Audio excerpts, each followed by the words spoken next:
Hello students, कैसे हैं आप सब। स्वागत है आपका अपने YouTube channel VVN sir's commerce classes में। स्टूडेंट्स, जैसा आपको पता है हम आईडी का अपना कोर्स स्टार्ट कर चुके हैं, जिसमें हमने 2 चैप्टर भी कंप्लीट कर लिए हैं और लास्ट क्लास में हमने थर्ड चैप्टर स्टार्ट किया था। और थर्ड चैप्टर में हमने जो टॉपिक्स डिस्कस किए थे वो थे importance of agriculture in Indian economy and features of Indian agriculture. हमने 2 टॉपिक्स डिस्कस कर लिए थे पिछली क्लास में। आज की क्लास के लिए हमारा टॉपिक रहेगा problems of Indian agriculture and agrarian reforms. Agrarian reforms के 3 सब पार्ट्स हैं, जिसमें से 2 सब पार्ट्स कोशिश करेंगे आज की क्लास में कवर करने के लिए। तो चलो स्टार्ट करते हैं आज का टॉपिक।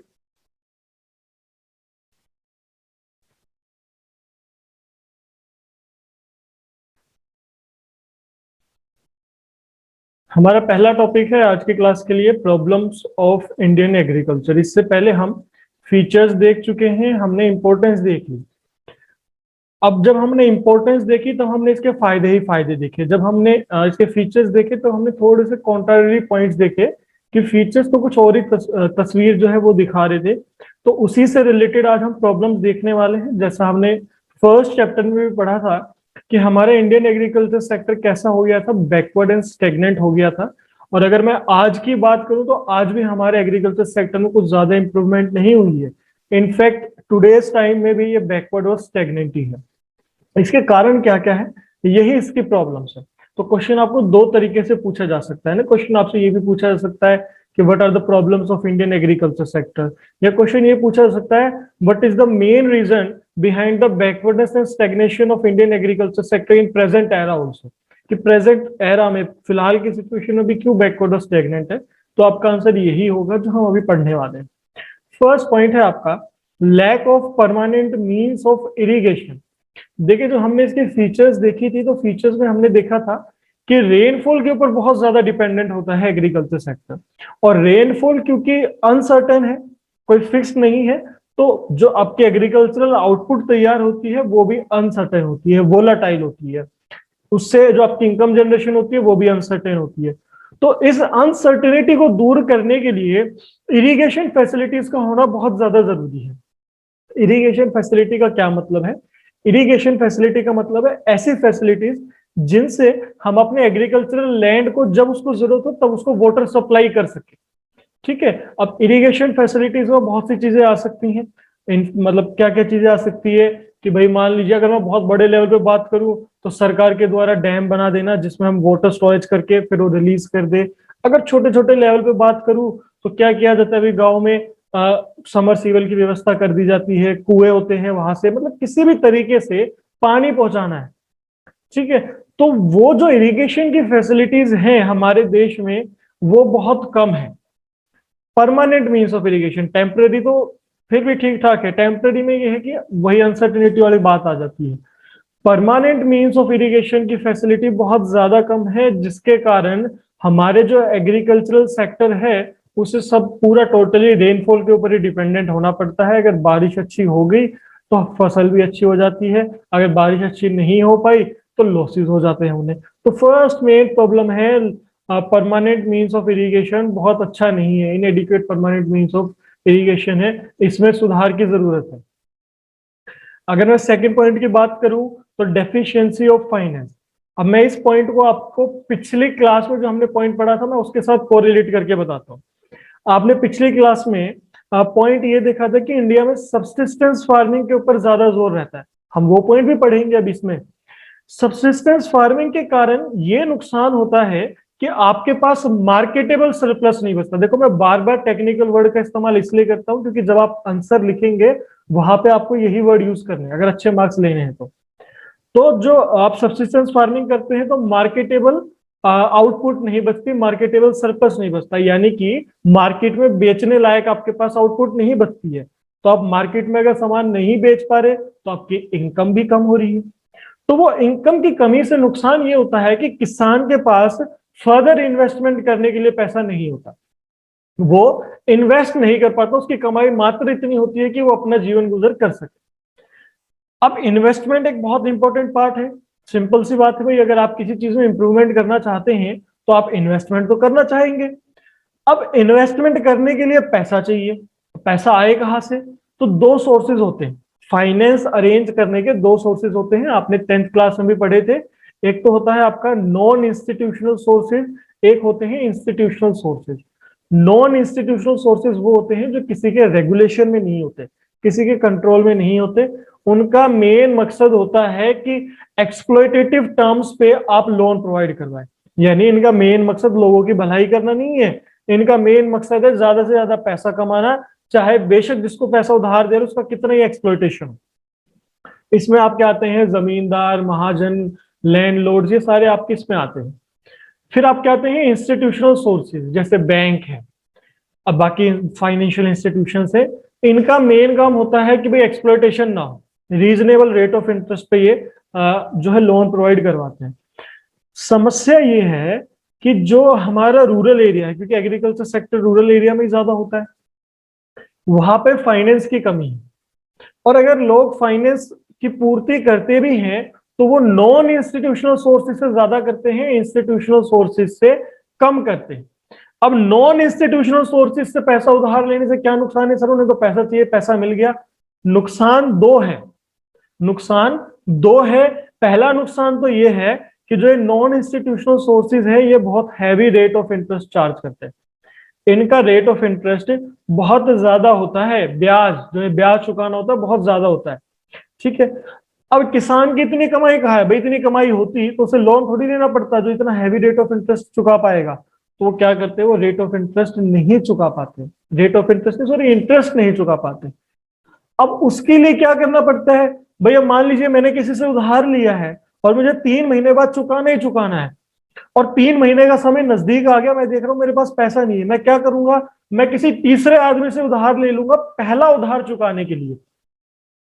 इसे कहा जाता है परपेचुअल इनडेटनेस, इसे परपेचुअल इनडेटनेस कहा जाता है। वैसे तो परपेचुअल का मतलब होता है नेवर एंडिंग, परपेचुअल का मतलब होता है वो चीज जो कभी खत्म ही ना हो। तो यहां क्या हो गया, जो किसान है उसकी उधारी, इनडेटनेस का मतलब है वो उधार में है, उसकी उधारी कभी खत्म ही नहीं हो रही। भाई एक उधार चुकाने के लिए उसने दूसरे से उधार लिया, दूसरे का उधार चुकाने के लिए तीसरे से उधार लिया, ऐसे वो परपेचुअल इनडेटनेस के जाल में फंस जाता है, जिसे डेट ट्रैप भी कहा जाता है। डेट ट्रैप, डेट मतलब होता है उधार और ट्रैप मतलब आपको पता ही है जाल। ये दो टेक्निकल वर्ड्स है। एक तो ये नुकसान होता है, पहला पॉइंट। दूसरा पॉइंट क्या होता है, जनरली जब नॉन इंस्टीट्यूशनल सोर्सेज से पैसा उधार लिया जाता है तो उनकी जो टर्म्स एंड कंडीशंस होती है पैसा उधार देने की, वो बहुत ही एक्सप्लोइटिव होती है, यानी कि ऐसी होती है जिससे शोषण होता है किसानों का। उसमें से एक टर्म एंड कंडीशन ये भी रख देते हैं वो कई बार कि किसान को ये कह देते भाई पैसा उधार ले जाओ, मेरा पैसा चुका देना, लेकिन एक कंडीशन है कि आपकी जो फसल तैयार होगी वो फसल मुझे बेचनी पड़ेगी और इतने इतने प्राइस में ही बेचनी पड़ेगी। तो अब किसान को क्या करना पड़ता है, भैया आज फसल तैयार हुई, फसल तैयार होते ही जिससे पैसा उधार लिया है तुरंत उसे जाके बेच देते हैं कम प्राइस पे, मार्केट से कम प्राइस पे। क्योंकि देखो मार्केट में प्राइस बढ़ता तब है जब प्रोडक्ट की डिमांड बहुत ज्यादा हो, सप्लाई कम हो। अब एकदम से जब हार्वेस्टिंग का टाइम आता है ना तब सप्लाई ज्यादा होती है, तो उस टाइम पे प्राइस ज्यादा कंडीसिव नहीं होते किसान के लिए, तो कम प्राइस पे किसान अपनी फसल को बेच देता है।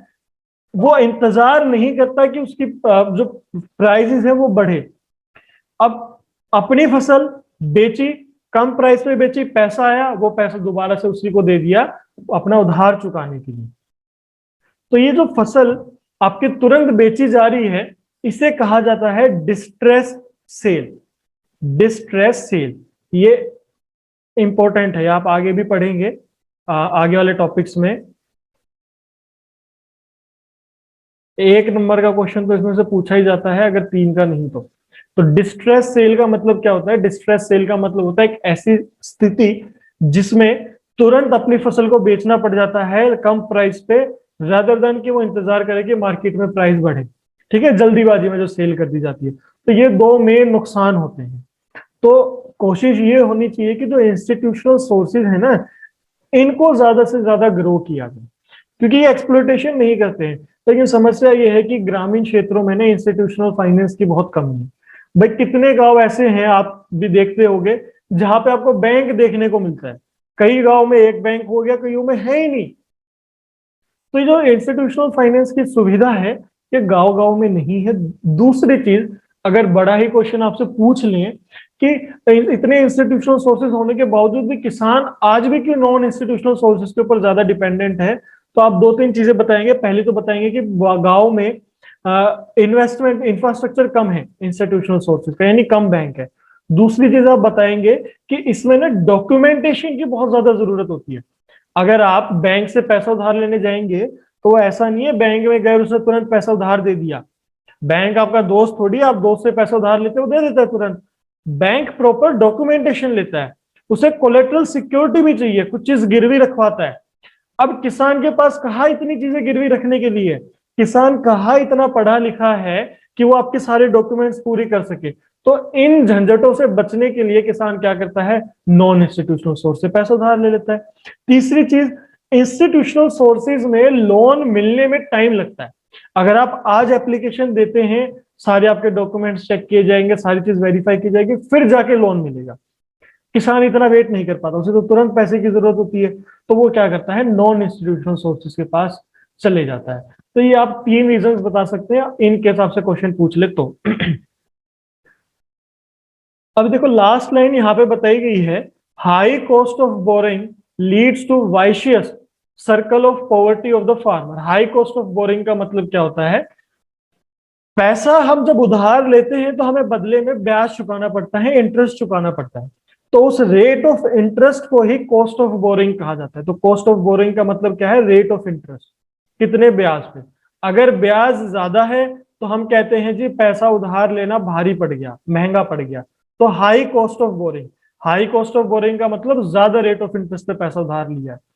नॉन इंस्टीट्यूशनल सोर्सेज में हाई रेट ऑफ इंटरेस्ट ही होता है, इसलिए हाई कॉस्ट ऑफ बोरिंग होती है, जिसके कारण किसानों के पास पैसा बचता नहीं है अपनी जरूरत पूरी करने के लिए, तो वो गरीब रह जाते हैं। वाइशियस सर्कल, वाइशियस का मतलब होता है शैतानी, वाइशियस का मतलब शैतानी होता है, अच्छा ना हो, बुरा।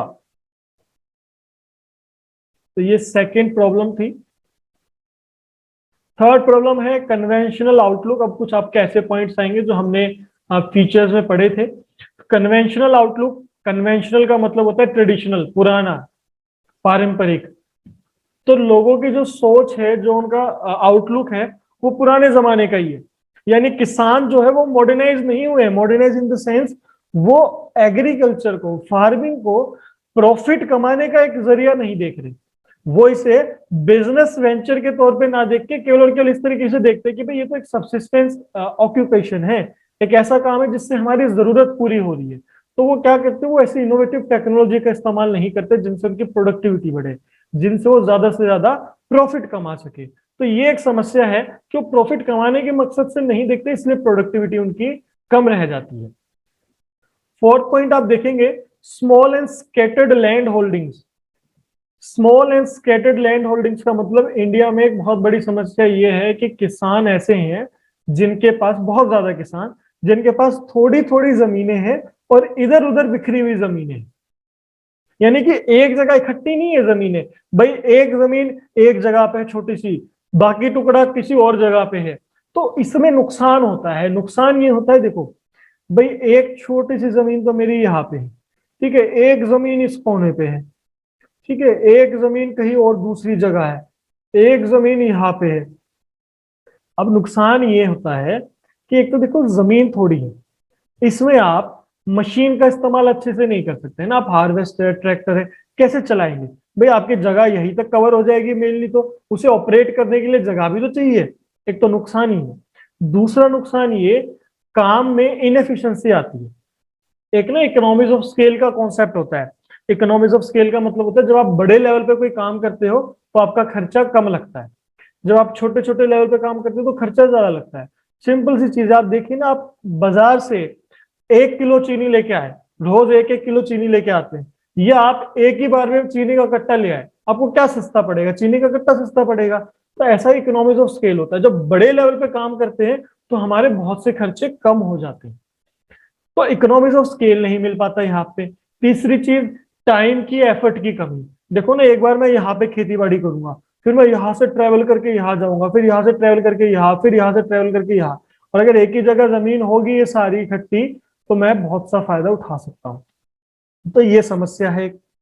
फिफ्थ है एक्सप्लोइटिव एक्सप्लोइटेटिव एग्रेरियन रिलेशंस। ये आपका मिडल मैन वाला पॉइंट है, जो हमने जमींदारी सिस्टम का पॉइंट देखा है। यहाँ पे वही बताया गया है कि इंडिया में एक्सप्लोइटेटिव रिलेशंस है, यानी जो जमींदार है, लैंड मतलब एक्चुअल जो पीजेंट्स हैं, उनके ऊपर मालिकाना हक है लैंडलॉर्ड्स का। यानी जमीनें जिनकी थी एक्चुअल में, उनसे छीन के किनको दे दी, लैंडलॉर्ड्स को दे दी। चलिए, हमने जमींदारी सिस्टम खत्म भी कर दिया, तो भी आज के टाइम पे देखने को मिलता है ये रिलेशन देखने को मिलता है कि जो बड़े बड़े लैंडलॉर्ड्स हैं, जमींदार हैं, वो बेसिकली क्या है, एब्सेंट लैंडलॉर्ड्स हैं, एब्सेंटी लैंडलॉर्ड्स हैं। इसका मतलब बड़े बड़े जमींदार जो है वो नाम नाम के जमींदार है, नाम नाम के किसान है, वो खेती बाड़ी खुद नहीं करते। तो वो क्या करते हैं, जो ऐसे व्यक्ति है जिनके पास जमीनें नहीं है, उनको किराए पे अपनी जमीन दे देते हैं, जिन्हें हम टेनेंट्स कहते हैं। टेनेंट्स मतलब किराएदारी होता है, आप किसी को किराए पे अपना घर दे दो, वो भी टेनेंट्स कहलाता है। तो रिलेशन ऐसा है कि देखो, जमीन किसी की, उस पर काम कोई और कर रहा है। तो नुकसान एक तो ये हो गया, जब आप खुद का अपना काम करते हो तो अच्छे मन लगा के काम करते हो, तो काम में वो एफिशिएंसी नहीं है। दूसरी चीज, जो टेनेंट्स है, मतलब जो किराए पे काम कर रहा है, उसकी कमाई का मेन हिस्सा वो किराए देने में चले जाता है, तो वो फर्दर उसमें कोई इन्वेस्टमेंट नहीं कर पाता, जमीन में आगे इन्वेस्टमेंट नहीं कर पाता, जिससे वो प्रोडक्टिविटी बढ़ा सके। तो ये भी नुकसान है, कि ये भी प्रॉब्लम है। सिक्स्थ है lack of organised marketing system. ये इंपॉर्टेंट पॉइंट है, इससे रिलेटेड हम पूरा एक बड़ा टॉपिक पढ़ेंगे बाद में, इंपॉर्टेंट पॉइंट है। इंडिया में मार्केटिंग सिस्टम, खासतौर पर एग्रीकल्चर सेक्टर की अगर हम बात करें, तो वो बहुत ज्यादा ऑर्गेनाइज्ड नहीं है। हालांकि सरकार ने कोशिश की है पास्ट कुछ टाइम में कि इसे ऑर्गेनाइज किया जाए। तो पहले तो अपना मार्केटिंग सिस्टम का मतलब समझिए क्या होता है। देखो, मार्केटिंग सिस्टम का मतलब जनरली हम ये मान लेते हैं, मार्केटिंग का मतलब बाजार में बेचने के लिए। मार्केटिंग का मतलब सिर्फ और सिर्फ सेल से नहीं होता है। मार्केटिंग एक बहुत बड़ा प्रोसेस होता है, जिसमें शुरुआती स्टेज से, यानी कि आज मान लीजिए मैं किसान हूं, मैं बीज लेके आया हूं बोने के लिए, वहां से लेके जब तक मेरी फसल बिक नहीं जाती, उसके बीच में जितना भी स्टेप आता है, सारा मार्केटिंग का पार्ट है।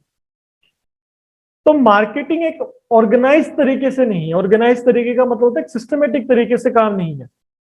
जैसे अगर मैं ऑर्गेनाइज के एक एग्जांपल देना चाहूं, तो किसान देखो कहाँ पे अपनी फसल बेचते हैं, किसान बेचते हैं अनाज मंडी में। तो उन्हें पता है जी एक ये जगह है, यहाँ पे हमें ऐसे ऐसे आके सामान बेचना, ये है ऑर्गेनाइज तरीका, ठीक है। लेकिन समस्या ये है कि वो दिखावे का ऑर्गेनाइज्ड है, उसमें भी बहुत सी कमियां हैं।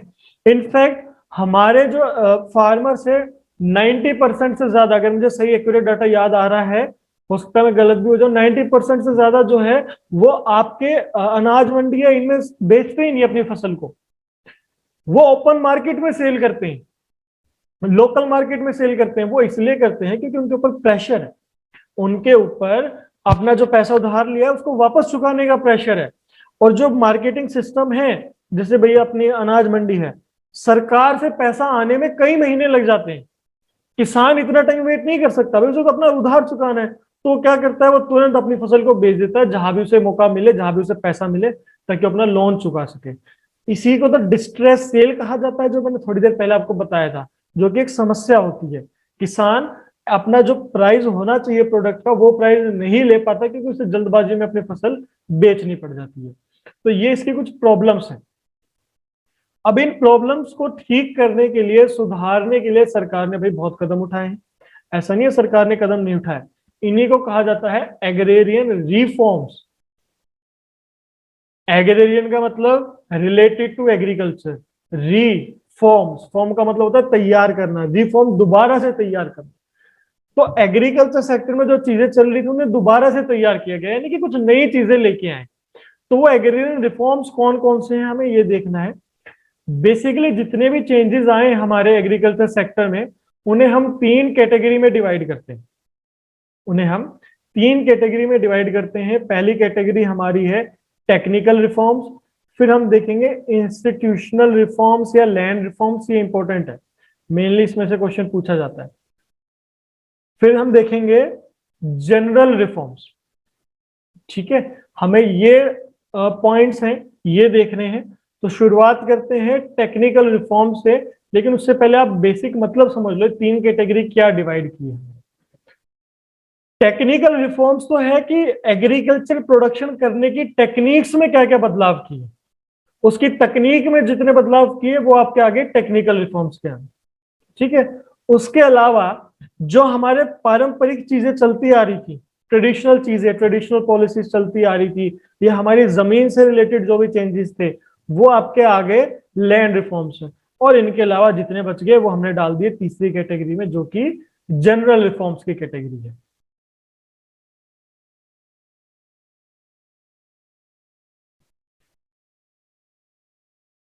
टेक्निकल रिफॉर्म्स में बेसिकली यहाँ पे हम वैसे तो ग्रीन रेवोल्यूशन का टॉपिक अलग से पढ़ेंगे, बहुत इंपॉर्टेंट है, एक क्वेश्चन 100% पूछा जाता है, चाहे किसी भी फॉर्म में पूछा जाए। तो आप टेक्निकल रिफॉर्म्स को ये भी मान सकते हैं किस्म का ये ग्रीन रेवोल्यूशन ही इसका पार्ट है। ठीक है, जैसे ग्रीन रेवोल्यूशन में क्या क्या कदम उठाए गए थे वो इसमें आते हैं आपके, हालांकि इसको हम डिटेल में बाद में पढ़ेंगे। तो पहला पॉइंट है आपका use of high yielding variety seeds. Use of high yielding variety seeds, जिसे हम शॉर्ट में HYV सीड्स कहा कहते हैं। ये क्या है, ये है कि पहले मतलब कि ये रिफॉर्म्स है, उससे पहले ट्रेडिशनल सीड्स का इस्तेमाल किया जाता था, कन्वेंशनल सीड्स का इस्तेमाल किया जाता था हमारी कंट्री में। यानी जो पारंपरिक तरीके से जो सीड्स तैयार की गई है नॉर्मल नेचुरल तरीके से, उनमें समस्या ये थी कि उनमें ना प्रोडक्शन कम होता था, प्रोडक्टिविटी कम थी उनकी। तो एक साइंटिफिक तरीके से नई वैरायटी तैयार की गई सीड्स की, जिनको नाम दिया गया HYV सीड्स। हाई यील्डिंग है, यील्डिंग का मतलब होता है, यील्ड का मतलब होता है रिटर्न, आउटपुट। ऐसी सीड्स जिनसे हमें ज्यादा रिटर्न मिलता है। तो ये वो सीड्स थी, वो बीजें थी जिनसे नॉर्मल सीड के मुकाबले ज्यादा प्रोडक्शन हो रहा था, तो जिससे हमारी अल्टीमेटली प्रोडक्शन बढ़ी, प्रोडक्टिविटी बढ़ी।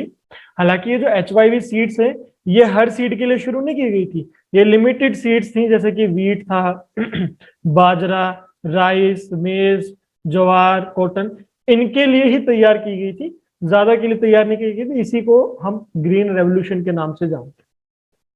अब इसमें देखो काम क्या क्या किए गए। ऐसा नहीं है कि सिर्फ और सिर्फ आपकी सीड तैयार करके रख दी। सीड तैयार करने के लिए तो भाई अपने जो साइंटिस्ट उन्होंने काम किया। अब चेंज जो होता है ना, चेंज जल्दी से एक्सेप्ट नहीं किया जाता। आप अगर जो पारंपरिक चीजें चलती आ रही है उसमें कुछ बदलाव करेंगे तो आपको अपोज करने वाले बहुत होते हैं। तो लोगों को वो चेंज एक्सेप्ट करवाने के लिए भी सरकार की जिम्मेवारी थी।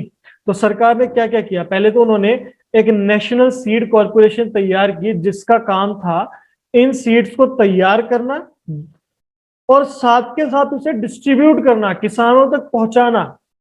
ठीक है, और जो आपका डाटा है 2016-17 तक, देखिए इतनी क्विंटल ऑफ सीड्स जो हैं वो different parts of the country में डिस्ट्रीब्यूट भी की गई, लोगों को अवेयर करना कि इससे आपको फायदा होगा।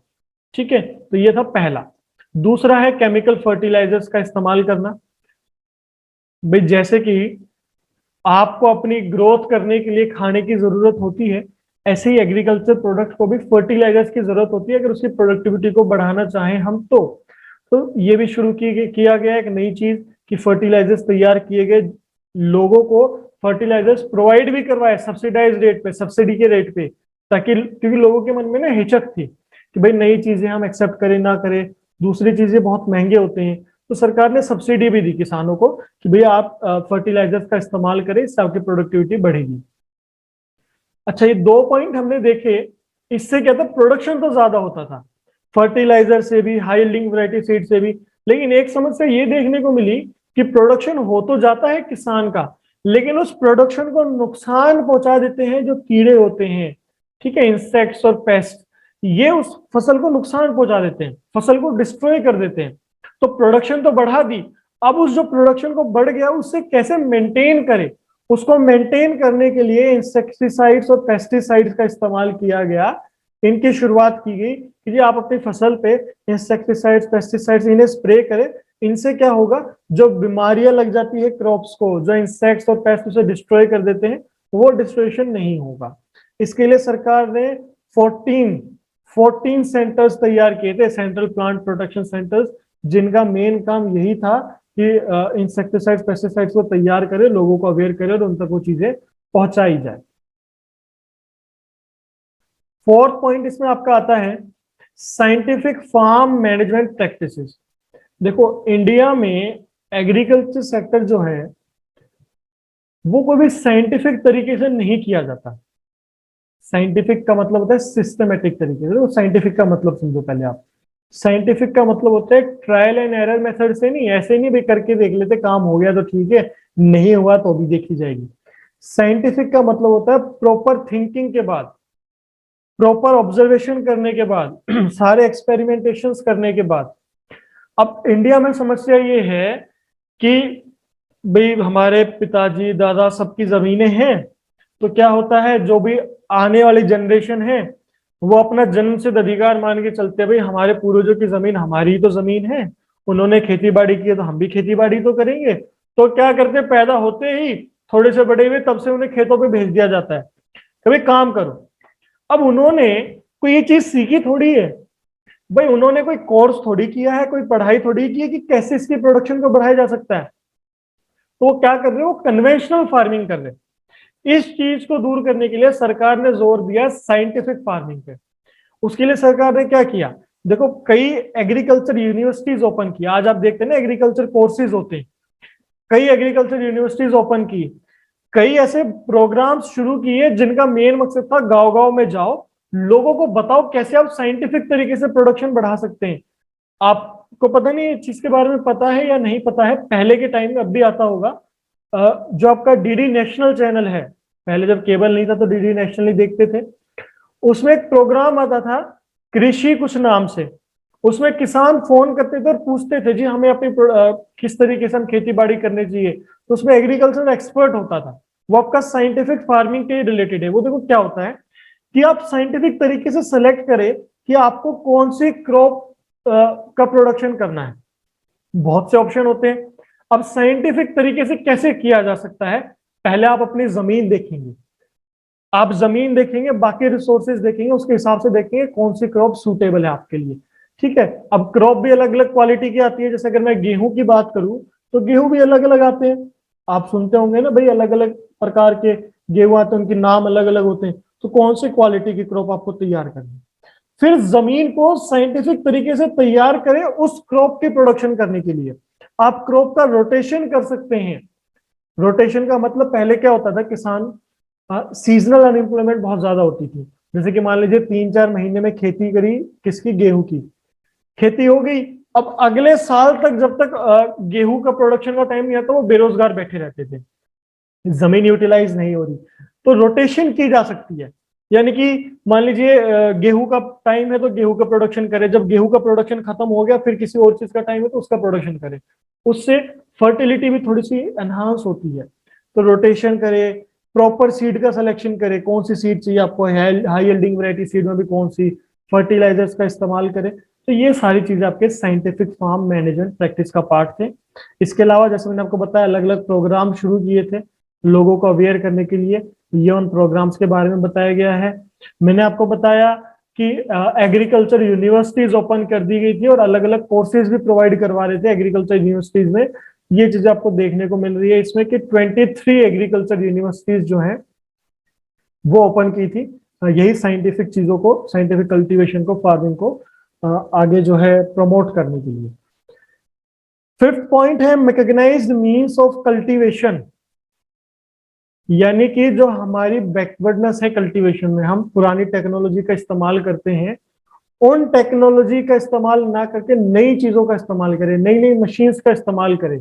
अब उसके लिए दो चीजें चाहिए, एक तो इनोवेशन कि भाई नई मशीन अवेलेबल भी हो मार्केट में, दूसरा नई मशीन अवेलेबल तो है लेकिन किसानों के पास पैसा ही नहीं है खरीदने के लिए।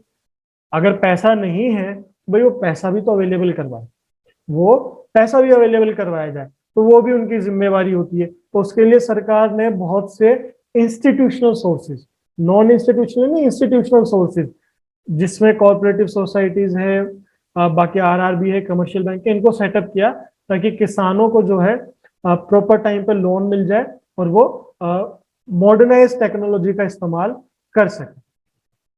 ये थे आपके पहले टाइप के रिफॉर्म्स। इसके अलावा आपके दो रिफॉर्म्स और बचते हैं, जो है लैंड रिफॉर्म्स और जनरल रिफॉर्म्स। उसे हम देखेंगे नेक्स्ट क्लास में। आज के क्लास के लिए इतना ही टॉपिक रखते हैं, बाकी के दो नेक्स्ट रिफॉर्म्स नेक्स्ट क्लास में देख के रिफॉर्म्स के टॉपिक को हम खत्म कर देंगे। फिर चलिए अब हम मिलते हैं नेक्स्ट क्लास में। Till then, thanks for watching this video and stay safe at your home.